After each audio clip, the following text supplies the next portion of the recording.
جس آدمی کو کوئی بھی پریشانی ہو، رزق کی پریشانی ہو، جاب کی پریشانی ہو، رشتے کی پریشانی ہو،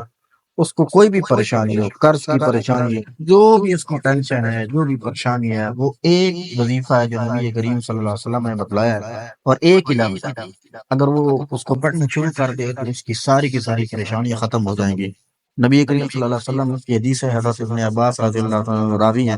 وہ فرماتے ہیں کہ رسول اللہ صلی اللہ علیہ وسلم نے فرمایا کہ من لازم الاستغفار، جو استغفار کو لازم پکڑ لیتا ہے، جعل اللہ له من کل ضیق مخرجا، اللہ رب العزت اس کی ہر تنگی سے نکلنے کا راستہ فرما دیتے ہیں اور ہر غم سے کشادگی عطا فرماتے ہیں۔ اور فرمایا کہ رزق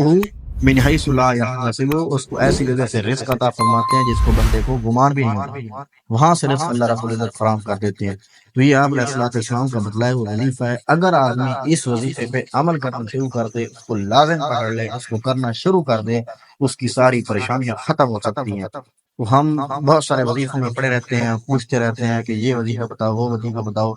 آج آپ کو ایک ایسا وظیفہ بتلا رہا ہوں کہ جو وظیفہ آپ پڑھیں گے تو آپ کی ساری پریشانیاں دور ہو سکتی ہیں۔ تو سارے ساتھی اس کو عمل کریں اور اس کو لازم پکڑیں۔ آپ اٹھتے ہیں، بیٹھتے، وضو ہو نہ ہو، جس وقت چاہیں پڑھیں، آپ کی ساری پریشانیاں دور ہو سکتے ہیں۔